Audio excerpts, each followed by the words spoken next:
Pabahay ang pangunahing benepisyo ng Pag-ibig Fund. Pero marami sa atin ang may pangangailangan sa kalusugan, edukasyon at pang-araw-araw na buhay. Kaya ngayon, may Pag-ibig Loyalty Card. Sa Loyalty Card, maraming gamot, mas mura. Tuition fee, mas mababa. At LPG, bawas presyo. Simula pa lang ito, ng maraming dagdag ginhawa ng Pag-ibig Loyalty Card. Patunay na naman, sa pag-ibig ang pinaghirapan may katuparan.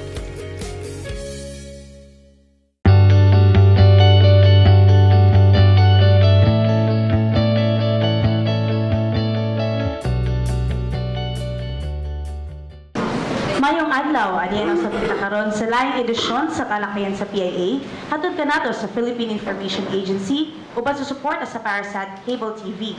Aniya kita karon sa tunghaan sa University of Science and Technology of Southern Philippines to join them in their first Innovation Summit. So ako si Jam Rukat o katong paghisgutan karong hapuna ang kaimportante ani innovation ilabi na sa atong mga estudyante o sa academe. So kauban nato ang Vice Chancellor for Research and Innovation si Dr. Ambrosio Cultura. Mayang hapon, sir. Okay, uban po nato ang tulong ka student scientist, actually upat ka student scientist din sa USTP aron pag-share sa ilang research and innovative works. Si Reeve S. Dulfo. Okay, si Mark Anthony Felicitas, and then Edsel Zalsos, and we also have si Rosemary Itaas. Okay, may hapon, welcome sa tanan. Alright, so we will first ask si Dr. Cultura. Unahon natin si Doc. So first, sir, I'm glad nga USTP has come up with this event because this is one of the aspects in our development nga we really need to double time. As per other ASEAN countries, and right now Singapore is host to ASEAN anniversary, no?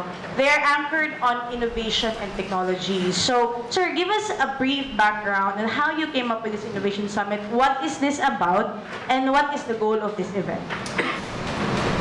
Actually, this Innovation Summit, the main purpose of this, maugid ang atong pag-display sa mga innovative projects sa atong mga estudyante.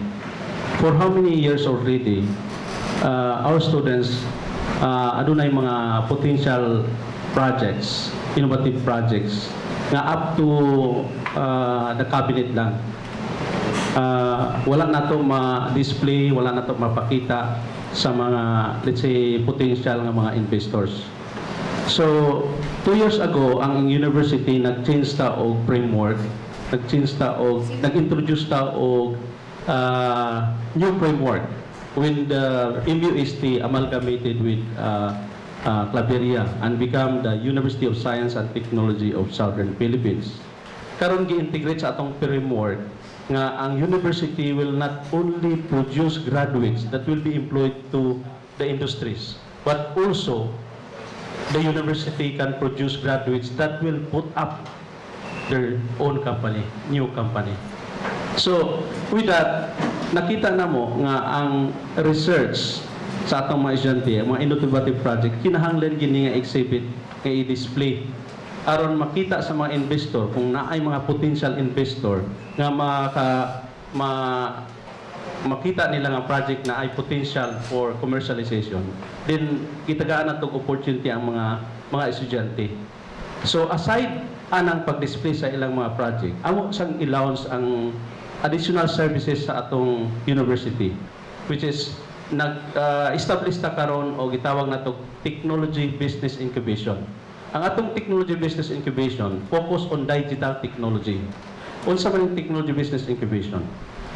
There are good ideas from our students, innovative project ideas that have commercially that potential for commercialization. So the students who are interested to put up their company, to become a technopreneur with the faculty, can team up themselves, unya mo enroll siya sa atong TBI, and then i-incubate ang ilang company to prepare themselves to a real company that will produce profit. So kana usa na siya, and then nag-launch po ta og technopreneurship program technopreneurship program, or because we are identified by CHED as a techno hub in Mindanao that will take care of this technopreneurship. Ang technopreneurship nag-offer of mga services, training, doon na sa mga mentoring, and then kining technopreneurship muna yung link ato sa atong mga investor, potential investor. So kana siya, mo na siya ang purpose kita to sa atong Innovation Summit. Okay, so this is to introduce products from the students to the outside world. So we have also invited mga industries, ano sir? Yes, we invited industries. In fact, on the afternoon, there will be a parallel session with 3 sectors sa food technology, ICT, and power. Okay? With invited resource persons from different industries with this area. In terms of developing an atmosphere of innovation in science and technology, because I think that's what we're trying to do here, what are the challenges that we face? For example, are the students ready for this kind of environment? What have been the preparations done? Is the school equipped? And how about the teachers? Na trained pa sila?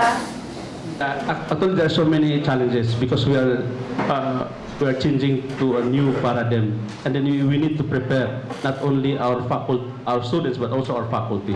Okay, so 2 years ago, doon na kita yung mga faculty, more than 10 faculty participated in this faculty bootcamp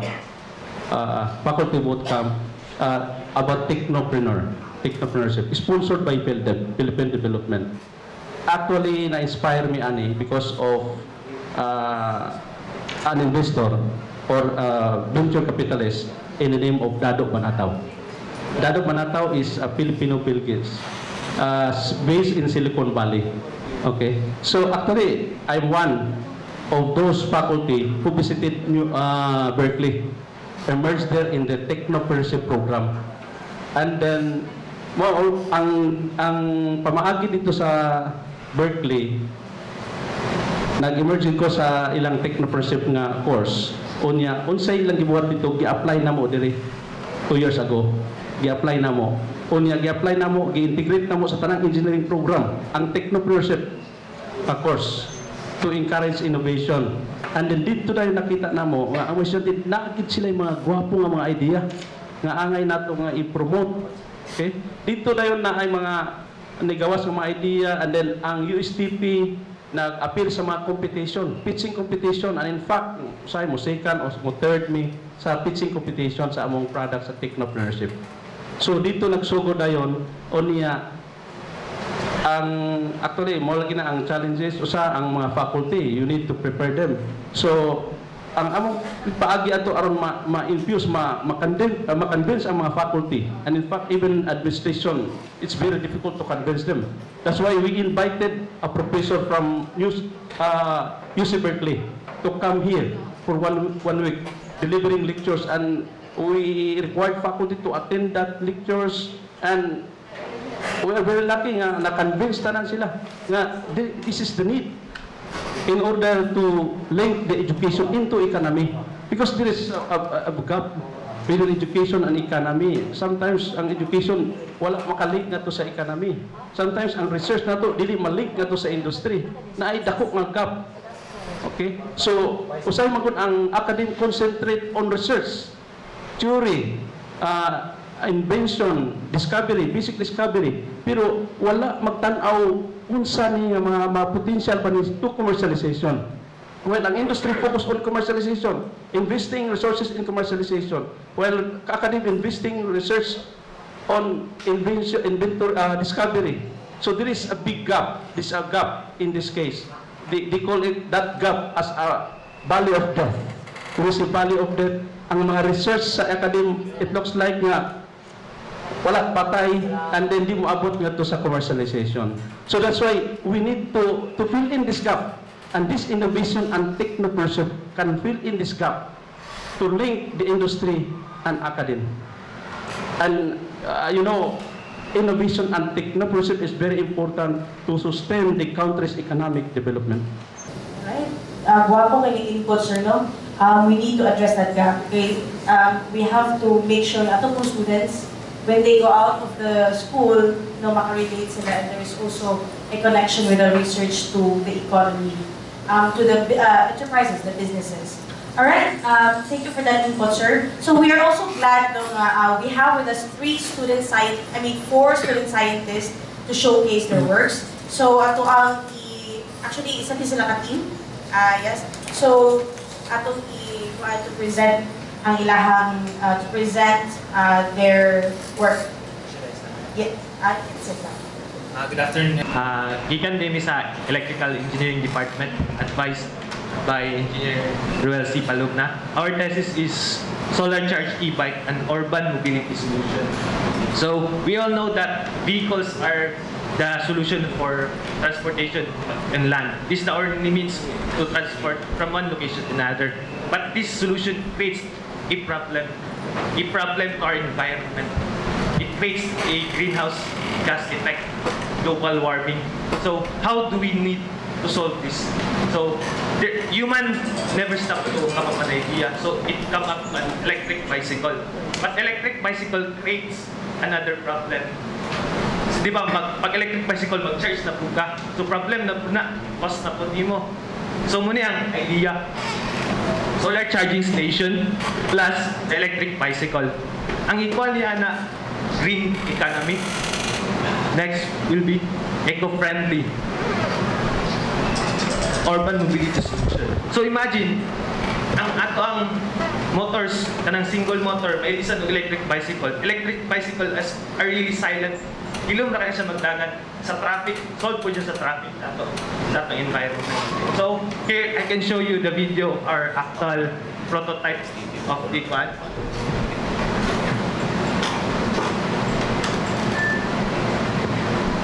So I've tested our e-bike. You can see that is so makita ninyo nga possible niya siya nga pulley sa motor, electric motor. So wala siya gas na kina-emit, wala siya smoke. So eco-friendly. So maneuver sa nimo sa traffic, makalusot-lusot ra ka. So imagine ang isa ka estudyante lugar maggamit raan patlong eskwelahan, di na siya magpamasahe. I-compare niyo mo yung magastos sa pagpamasahe sa tibok niya 5 years, isa po engineering siya. 5 years nga pag-skillan niya sa skillan, din magamit lang siya e-bike. So nakatabang pa siya sa economy, nakasave pa siya. Then imuhang di na ka mo charge sa mga outlet. So charge free na dyan sa kuryente. Pero gigamit niya ang environment, which is the solar. So this is the solar charge urban mobility solution. That's all. Okay, thank you so much. Ang ato pong kaubalos, Edsel, so what's the experience ninyo? How did you come up with this idea? Actually, we come up with this idea because of the kanang mag-innovate daw mi og project which is nga makatabang sa atong environment nga dili ta maka-produce og mga pollutions. So meaning magamit daw renewable energy to innovate. So muna ang amuang pamaagi na dayon as innovation para makahatag ta og eco-friendly nga project. Okay, ato pong pangalan ng isa kakauban nila sa group, si Reeve.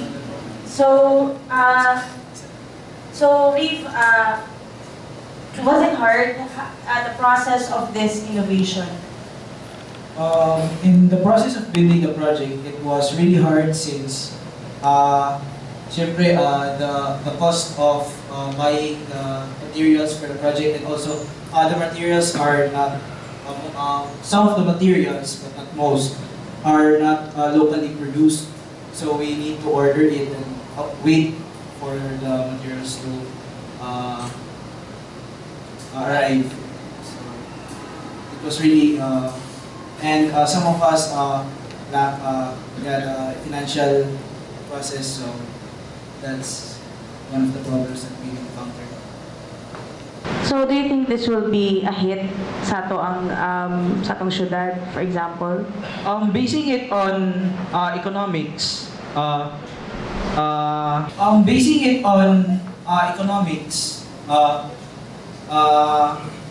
it's I calculated about 10 years or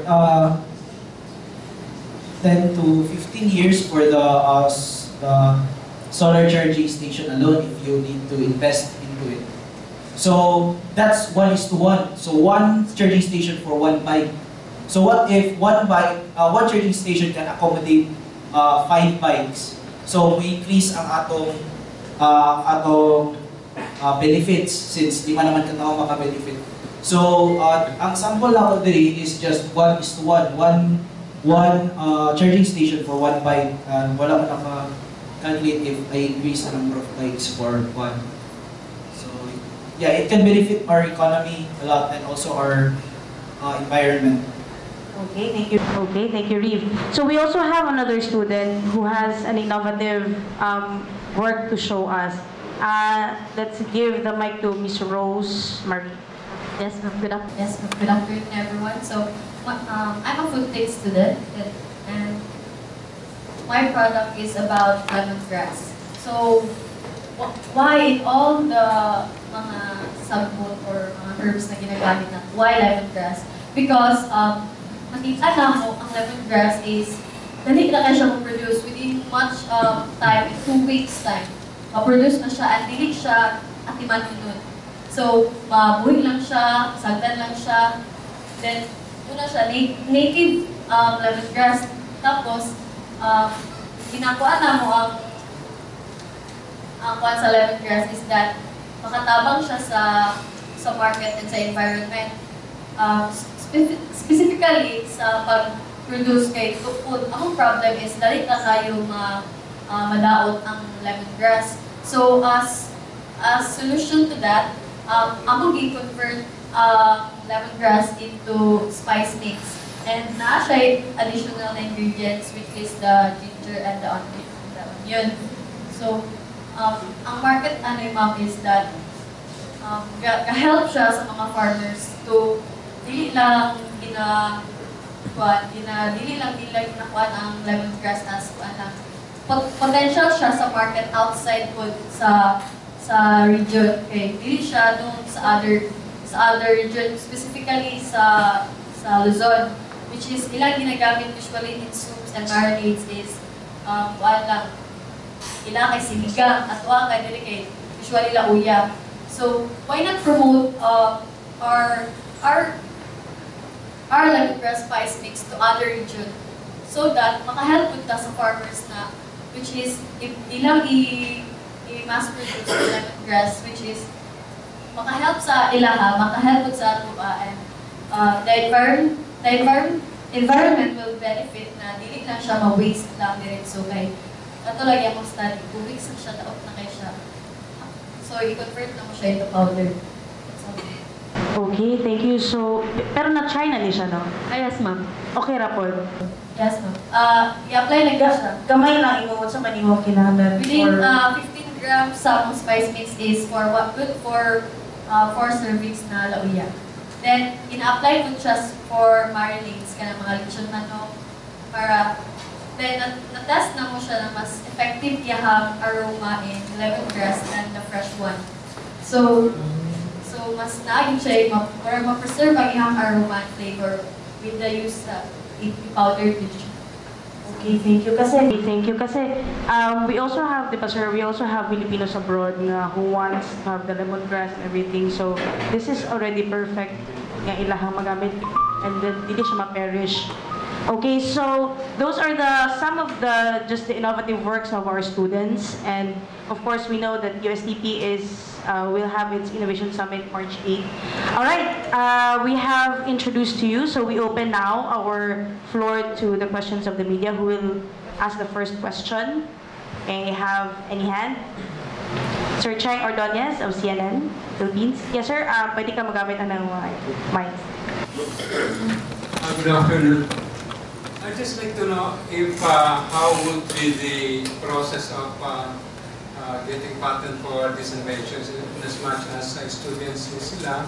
So medyo taas-taas ang proseso sa patenting. Will USTP help in terms of doing that?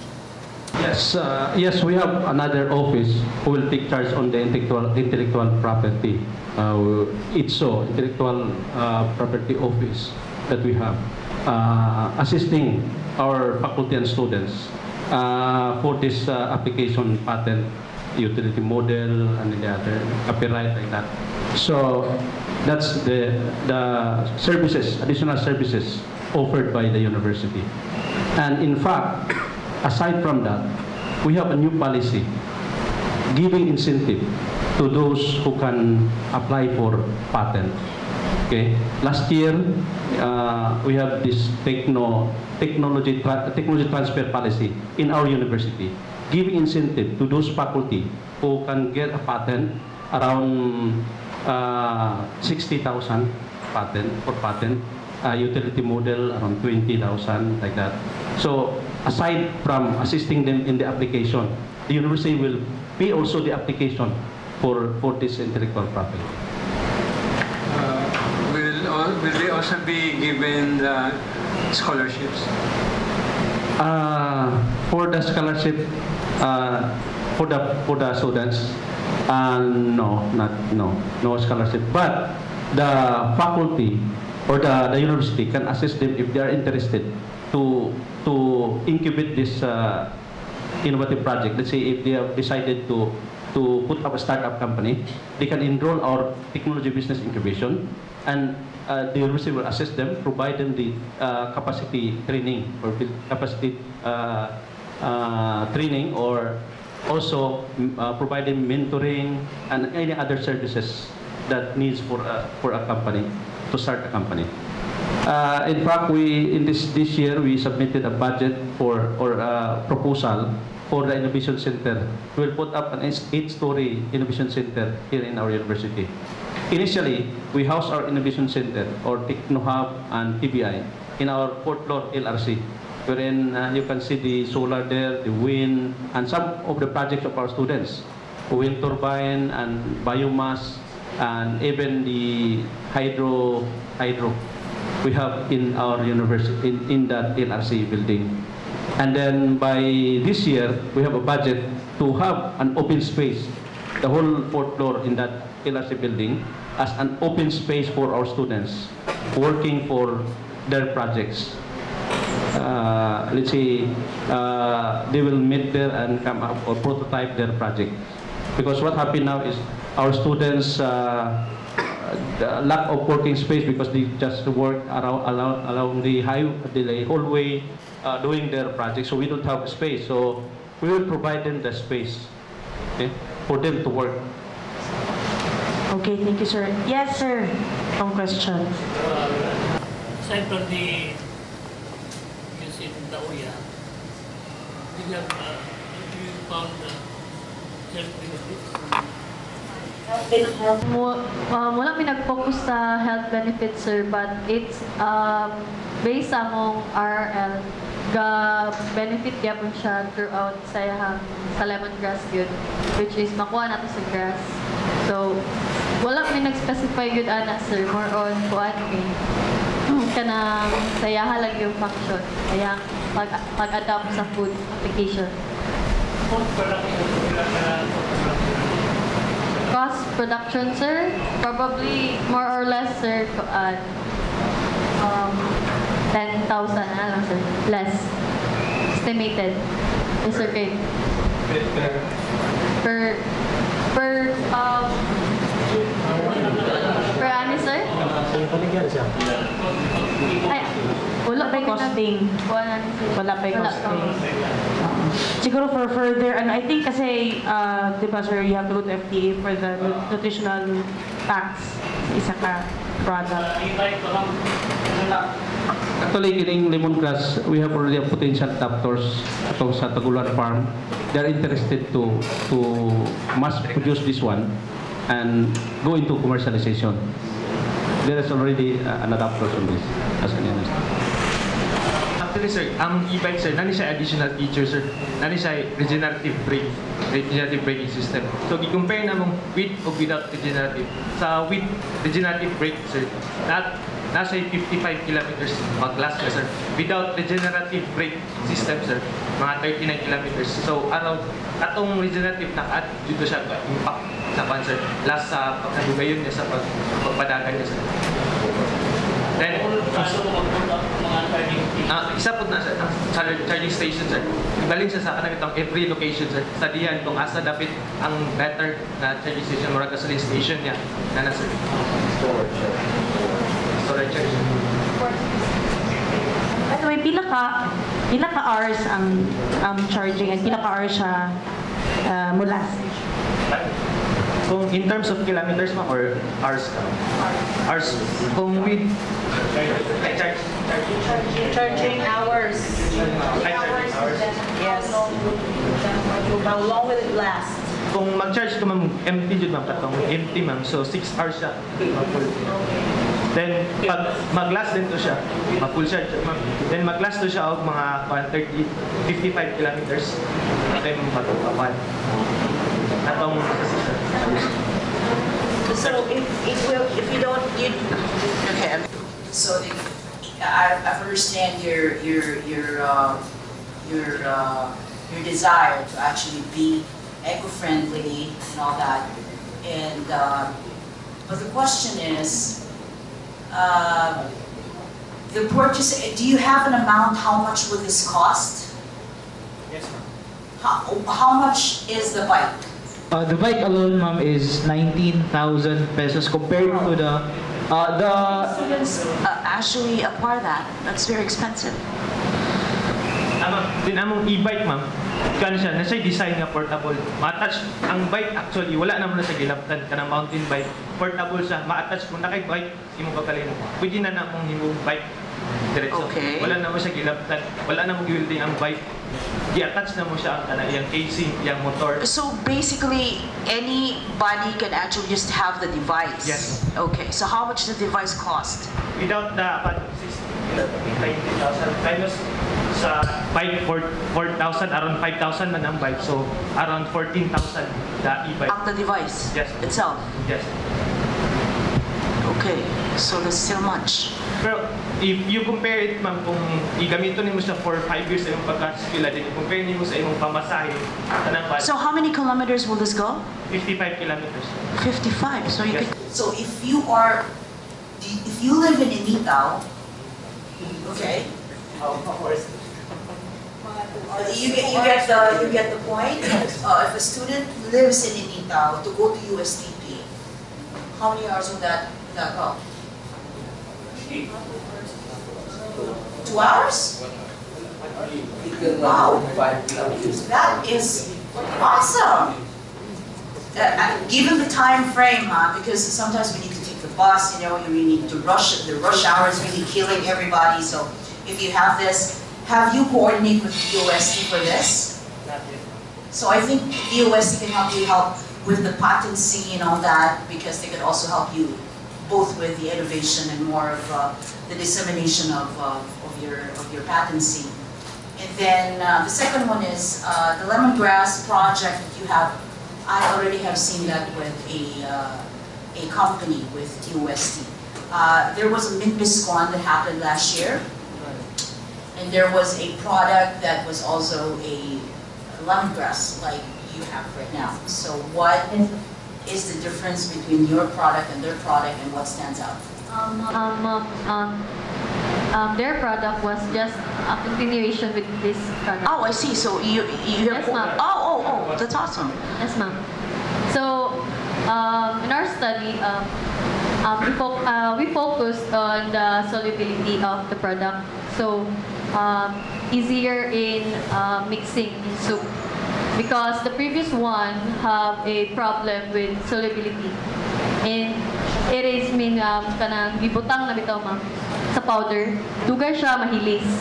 But eventually mahilis siya, but not dili siya maingon na instant na mahilis lang. So this is the upgraded product? Yes, ma'am. Okay. It's the upgraded, and we test the stability of the product. If the product can be shelf stable within 1 year. So what are the further advances that you've done, the agencies that you've coordinated to actually get onto the market? Our product is already have an adapter, which is the Tagulwan farmer. Okay. And it patents na po siya, ma'am. Okay, so it's distributed in the market now? Not yet, ma'am. So it's still to be. Yes. Okay. Are there any products? I mean, I'm very excited about this because this is one of the ingenious products of the students, and the brainchild of this are our students. That's really, really amazing, and we could be globally competitive for that. All right, do we have question, Ma'am Tess Baluyos? Yes, ma'am. Why mountain bike? Why not the ordinary bike? Based on start, naman ni sa Technical feasibility is one thing. Economic feasibility is also another thing. We have to have financial model, how it can be affordable. So pwede na finance. Other people can buy the bike. They can rent the bike to the student. So the students can have the bike. So instead of sa economics, kung magsakay lang ka, way pabalik sa imo. Kamaliti naman ka lang. If you have e-bikes, for this prototype, it takes 7 years. But if we can fast manufacture this one, kung hindi na ito buhaton, local technology, local manufacturing, maybe it can be reduced to 3 years.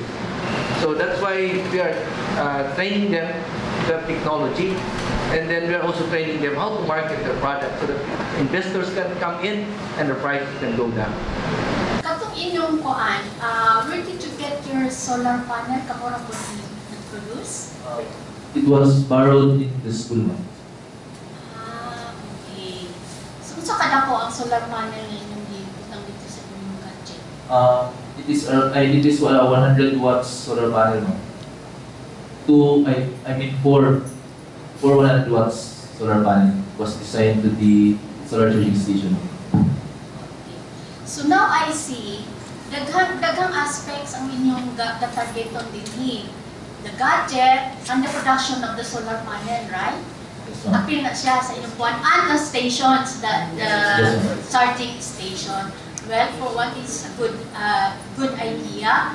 I just hope nga mo advance beauty siya ma-commercialize because ang katong dimension ni Vice President, ang challenge nato here is that you, our students, you come and then you go. Pag-graduate ninyo, sa may tabo sa inyong mga innovation.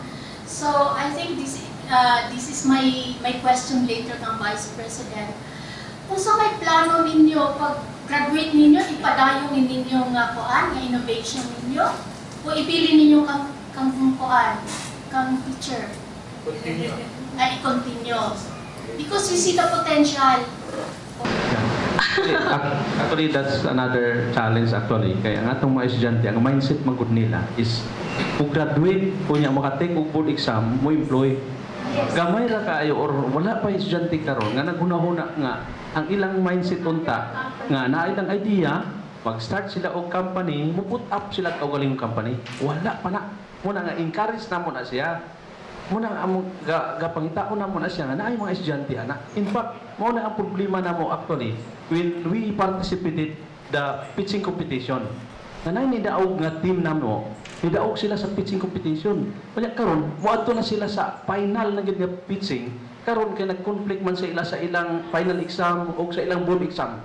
Gusto na nila nga ibiyaan nato nila kay mapokus sila aning board exam.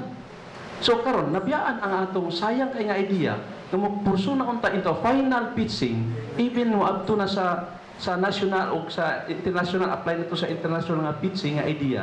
Dili na sila kapursu kay dili naman sila kasabot. Mayon naman ang isang adi kung kuan na padayon kay kuan wasting our time unya ang among hunahuna is board exam pa. Okay? So inana ang usahay, ang mentality man gud nato.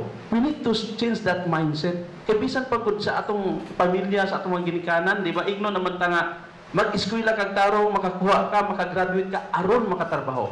Walay ginikanan mo ingon mag-eskwela ka aron makakimo kag kaugalingon ng imong company. There's a solution. I think it's a good to link to other agencies, and that is what also the challenges that we are facing, because we want to establish this innovation ecosystem, and the innovation ecosystem there must be a supporting stakeholder. All of these stakeholders must support. in order to produce the technopreneur.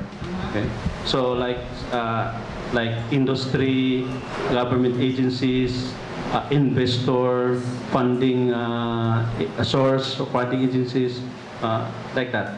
So actually, we already have a plan and started to establish this ecosystem. Well, As I said, the university establishes this support services. For example, this technology business incubation. Let's say if the students will graduate, they can come back anytime and proceed that idea and enroll in our TBI, in our technology business incubation. And aside from technology business incubation, we have also technopreneurship, where this technopreneurship will provide trainings on marketing, financial, in human resource management, like that. So the university provides these support services so that if there are students who are interested to put their own company or pursue this good idea or innovative project that they have, they can by the support of the university. Because even they already graduated, let's say they become alumni, they can come back anytime if they are interested to pursue that idea that they have, and then enroll in our technology business incubation. Okay, thank you, sir. That's lemongrass mix. Yes, ma'am. Oo. Mao ba na standard inyong mga container? Just for the purpose of presentation. For the purpose of Yeah. presentation only. So wala na nimo nakuha ng costing. Wala na. Oo. Unsa may plano ninyong standard bottle unya? Study with ma'am is dili siya bottle. Inani siya ma'am. For kuan sa shade. Yes ma'am. More sure magic sarap inana. For purpose ma'am kay sayahang shelf life. Para mas stable siya within 1 year. Then motong ni ma'am kanya. Pwede siya ma-promote sa gawas po if gusto. Usually OFWs. Kung na-miss na nila ang lutong Pinoy. Okay. Unsay proportion nimo? That's a mix of powdered lemongrass, black pepper. Unsa to? Unsay mga kuanana niya? I cannot discuss with the specification na ba ma'am, pero tulo lang gid mo kuan. Secret ingredients. Trade kuan. Anyway, unsa may plano ninyo sa inyo niyang pag-commercialize ana? Affordable ba siya sa ordinaryong mga tao? Yes, ma'am. True, mass producing siya, ma'am. Pero wala pa gid siya costing lagi, ma'am. Tungkol kay dagat pa siya kailangan i-improve sa mga study. Okay. This is just a suggestion. Kana imo manggod mix. Dili man tanang tao gud ganahan og lauya or inana. But almost all people want to have drinks. As we all know, lemongrass is ang laki. So, ang taklat, pwede siya himuon. Kaon na nimo iyang dahon, sa ulan nimo limonsito juice, na nakay healthy drink. So, wala ko nag-consider nga just plain lemongrass powdered as juice. Wala gid mi nag-focus ana, ma'am. Kay usually ay kanang common lang siya, ma'am, tas naanay nakakuha na sa labat na term. Yes, yes, ma'am. So dili na wala na mo siya gi-appeal sa mo study kay lahi na gid siya. Dili siya for murag beverage, ma'am. For kuan gid siya application siya soup kana marinade. Sir, unsa may upbringing sa itong mga faculties, professors, instructors sa mga estudyante? Kay basin po doon ang style with nila, sir, is to, the normal, traditional type of pagtudlo. Sa muna ang estudyante, like for example, full of passion, full of creativity. Pero pag-abot mo sa college, sagulan ka sa peer pressure na mag-games, sagulan ka sa style sa mga instructors nga traditional ang dating sa muna nga ma-instill sa mga estudyante since first year pa lang I need to graduate. Kaya di ba diri sa Pilipinas dili na to malalis nga pag dili ka graduate, pag dili ka professional mura ka tibitsugin. So mo lang kakahadlok siguro po tayo, especially sa mga engineering students kay 5 years plus pila pa ka months board exam and then napay mga kuan so manang basin kakahadlok pa so napay nag-change na ba ang style sa mga professors karon or sa mga instructors especially sa mga engineering o mga technology courses para ang mga estudyante dili na bilingin nga mag-una lang kailangan ko mo-graduate para ako sa inso kundi kailangan ko nga maka-create o akong kabalingon ng kumpanya. Yeah, you're right. There's a need also sa atong mga faculty. I think it will start to the faculty, changing mindset. And when it comes to style of teaching, ang atong mga faculty nag-undergo na og mga trainings about kining sa framework, new framework karon nga gitawag na tong CDIO. Conceive, Design, Innovate, and Operate framework. Okay. The engineering faculty has underwent that training in the way we teach. Okay. Ni-focus na ta karon sa experiential learning instead of ang atong traditional lecture blackboard like that. Karon ang professor nato karon ato naging gi-train sila nga we need to change or else we will left behind with this koan. According sa katupan ni isa to sa kay na si Jack Ma nga basin kuno maabsa nata sa machine sa mga robots so we need to change our the way we deliver. Okay, so we are now in the experiential learning nga kung mahimo ang professor mahimo na lang facilitator dili gitingon nga siya mo center of attraction or center sa atong teaching and learning kundi siya mo facilitate lang so that the student can think maka-think sila makakuan sila sa ilang mga idea. That is the way also we apply in our technopreneurship nga course. Okay, ang technopreneurship nga course more on student. For example sa pag-meeting first meeting lang ang assignment nimo iko okay you group yourself. Look for problems. Look for problems in the community around you. And then next meeting you will present that problem. Okay. Pitching problem.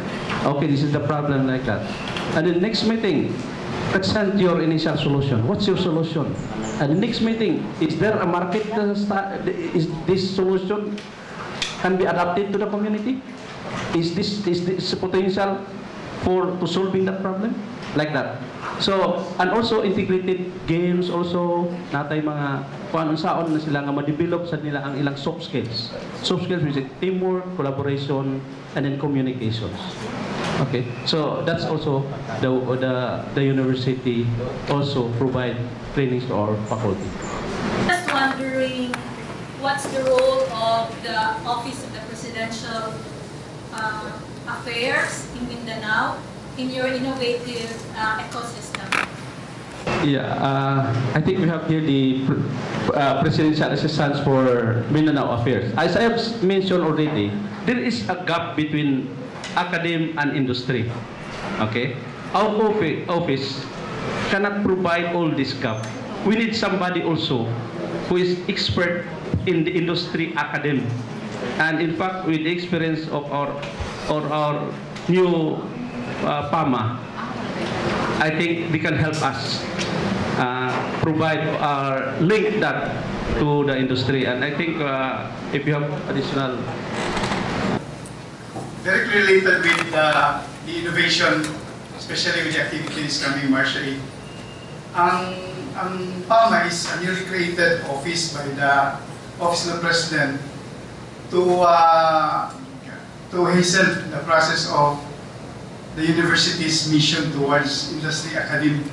Nag-change mo lang itong paradigm, as explained already perhaps by Dr. Cultura, na nagbago mission o panlantaw ang university, especially addressing the mismatch when the students graduates. Katulad yung pangunahuna na ang iyang objective is immediately to work, not necessarily to build his own company or become an employer, not necessarily being an employee.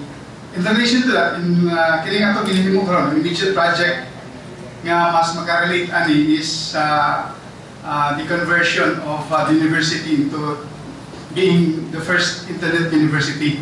We are being helped. This idea actually is broached by NDC Regional Director Ted Buenavista, and we're hoping to have our first launch namin ginahimong mga kapihan ihapon, discussion, which will serve as the advisory council in terms of promotion of science and technology activities and projects of the university. Aside, ang ginatanaw yun is immediately kanang link of our campuses, different campuses. As you know, amalgamation means the oneness of the campus in Claveria, main campuses, major campuses of Claveria and Cagayan de Oro, and other clustered campuses, Saan, Panaon, and Orgueta, and eventually the building of the technoparks, Agri-Technopark in Claveria and the technology-based park in Alubihin. So, muna ang ginatanaw nga creation sa office sa PAMA. Okay, good afternoon. Sa mga students lang, since karagitawang gitawag na itong mga challenges ng inyong atubang sa pagbuhat aning mga innovations, what if upunay mo offer ng mga big companies na ilang ibay ang inyong ideas? Willing mo ilang buligya or inyong person ni ang inyong nasugdan?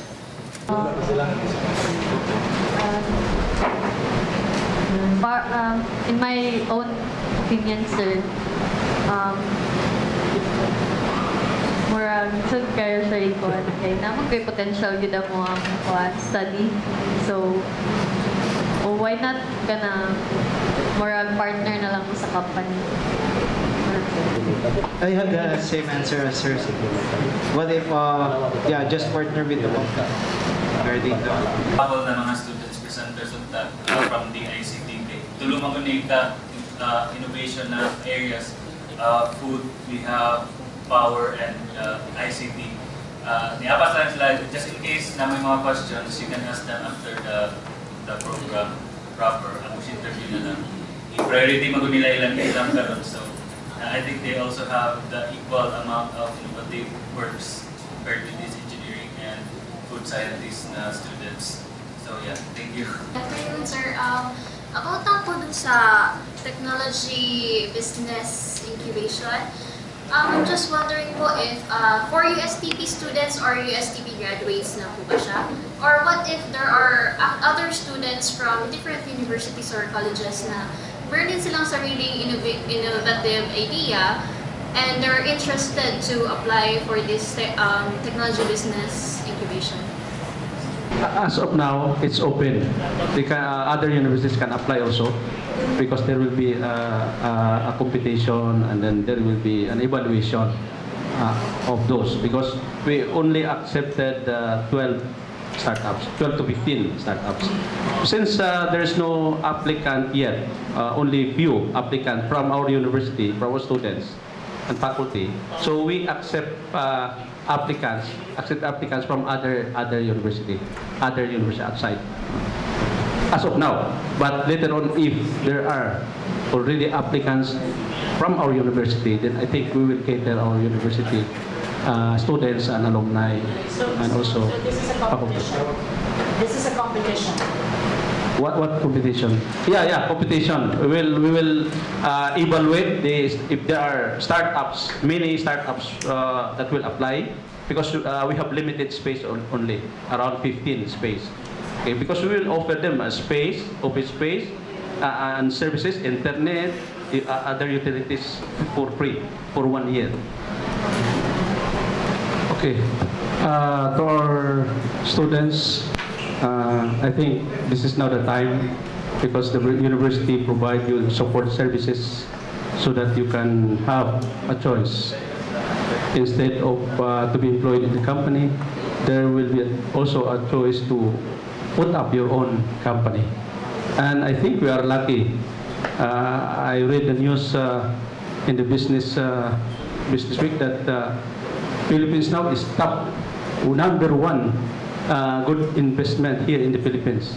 Top number 1. So I think there will be a potential when it comes to business or investment here in the Philippines because of our environment friendly when it comes to innovation and entrepreneurship. So, and to our parents, I think we need to slowly change that mindset of our children. The university has another path, not just to graduate and employed, but also to have their own. So I think the parents must encourage also their students to pursue that kind of, let's say, another opportunity, technopreneurship, technopreneurship, or go into business. And I think that's the message that I have. Thank you so much, Director Dr. Cultura, for that message. And of course, to daghan atong na-discuss karon with this episode of Talakayan. I'm happy about this Innovation Summit. And atong nakatungano nga in this digital age, dapat kanunay ta mag-innovate, and ang academe is one good environment to breed innovators. So this is one good start for USTP. This will not only help the mind to think and create, pero this can help our economy as well and society for our advancement. So salamat kaayo USTP, atong panelists. Thank you so much. And for this opportunity to discuss the first ever Innovation Summit in sa Cagayan de Oro City. Please let us support them in multiplying this news. And ako po na ito pasalamat to sa atong media friends who are here. Misuporta og sa atong mga avid televiewers nga nasa ilang mga balay karon nagtanaw. And of course, daghang salamat kanunay sa Parasat Cable TV. Sa ngalan sa among Regional Director, kini si Jam Rucat, salamat sa inyong kanunay nga pagsuporta sa Talakayan. Hantod sa sunod nga edisyon sa Talakayan sa PIA. Salamat ug maayong adlaw sa tanan.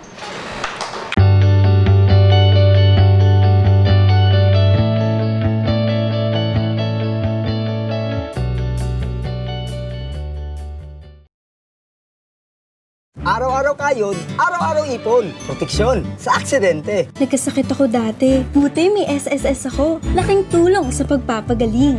Buwan-buwan may kontribusyon, buwan-buwan may ipon. Nung nanganak ako, laking tulong ng maternity benefit ko. Dagdag ipon ko dahil sa mga benepisyo, mas may pakinabang. May pension kami, kaya enjoy pa rin. Mabuti na lang, may SSS. Mas malaki ang balik ng kontribusyon namin. Mga empleyado, protektado. Buti na lang, may SSS.